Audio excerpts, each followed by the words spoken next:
Welcome to the Cover Your Assets podcast, a show for the physician who understands the importance of protecting everything you've worked so hard to achieve. If you're ready to find the peace of mind that only financial security can bring, let's get started. Here's your host, Billy Gwaltney. Hi there. Welcome to today's episode of the Cover Your Assets podcast. I'm your host, Billy Gwaltney, and it's good to be with you.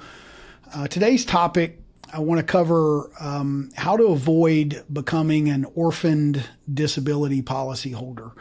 I work with physicians nationwide, helping them secure their private specialty disability coverage. And in the insurance world, which I've been in for over 30 years, since I was still in college, was when I started, they refer to policyholders who no longer have a broker or agent assigned to them as orphaned policyholders. And that's a powerful term. To be orphaned means to have lost your parents. Whoever's in charge or supposed to be guiding you or shepherding you or caring for you, looking after you, accessible to you, and so forth, is not there. Regardless of the reason, you're on your own. And that's a scary thought. When you buy disability insurance, the same thing is true with life insurance, and I help most clients with life insurance, but all of our clients we help with disability insurance. So I'm specifically referring to it regarding disability. There has to be an agent or a broker. So if you call an insurance company directly, one of the top four carriers, Mass Mutual, Guardian, Principal, or Emeritus, they're going to send you to me or to a broker or agent to quote, help you.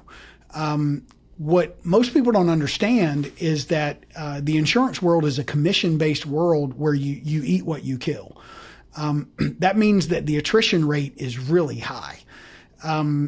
Is probably, last I've heard, is upwards of 95% of people that start out in the insurance business are no longer in it within 3 years or 5 years. So if you're buying disability insurance and you are talking to someone who has been doing this for 5 years or less, or even 10 years or less, there is a very high probability that in the next 10 years, they won't be doing it.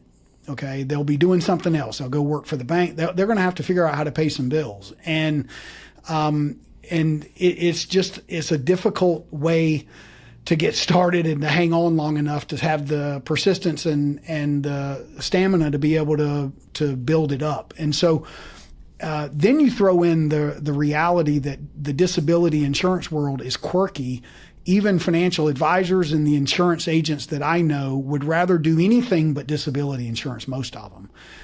So the people you're talking to is a small number. There are not many specialists that do this at the level we do it. I've been doing this a long time. And so you go, well, why does that matter? Well, when you buy your policy, the broker gets paid a small percentage of the premium you're paying for the life of the policy, whether they continue to help you or not. Okay, that's baked in. There's no cheaper rate if you go direct. Like I said, there has to be a broker. Well, the premium you're paying, a small portion of that goes to me or whoever your broker is. Okay, the point behind that being a little bit over an extended period is to incentivize me or whoever your agent or broker is to keep you happy, to take care of you. So there's a financial incentive for them to do that, which is good. But if they are no longer in the business, there's a good chance they still get the check, but they're not helping you. Okay, so it's the worst of the worst for you. It is truly buyer beware. The other thing is that when you need help increasing coverage, and most importantly, when you need help at the time of claim, if you ever need to tap into this, you can deal directly with the insurance carrier for sure. For HIPAA reasons, they're going to send you things and communicate directly. But that's a department, that's an 800 number like any other massive company. Your broker can be as involved as you want him or her to be. And that's where this really matters. Advocating for you, someone who has experience doing this, making sure that you're not getting taken to the nightmares. You get your file and it gets put over here to the side, and then it gets to the bottom of the pile. Who is helping moving your file up to the top of the pile? That's what I do. That's what we do. We're really good at that. We have a really good relationship with these carriers. We know the claims people. We have clients on claim. They all get paid. We've never had a client as of now that's needed to hire an attorney, go to arbitration, do any kind of legal proceeding in order to get their check. If your doctor says you can't do your specialty, you're supposed to get paid. Well, the communication part can get muddy because it's a very tense time for people when they're disabled. It is a very traumatic thing. I've had 2 separate clients that tried to navigate it on their own. I didn't even know they were disabled. They just, I don't know why they didn't call me. Maybe, I don't know why. I've tried to figure that out, but I interviewed a client who's on a podcast because he was one of them, and he just didn't think about it. Anyway, they ran down the mountain on their own. They didn't really know what they were doing. They didn't know who their friend was or who they should share what with. And both of them got denied. Their claims got denied. They both reached out to me kind of in a panic. These are 2 separate, but they don't know each other, 2 separate occasions. They got me involved as kind of a last minute ditch effort.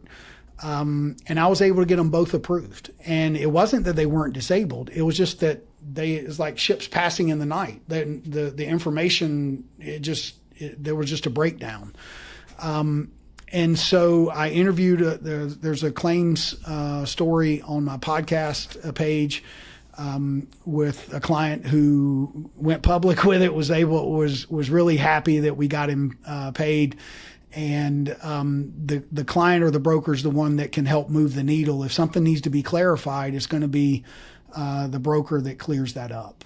So I just share that if you buy your disability insurance or your life insurance from someone who is in the 90% that isn't going to be doing it in a while, then you really are kind of left out on your own while they continue to get paid.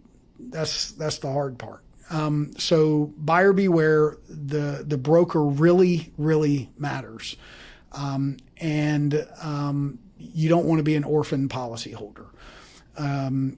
None of my clients are. Lord willing, they never will be. I have a team in place. I have a succession plan in place. I have experts that I work with. I'm connected to other experts.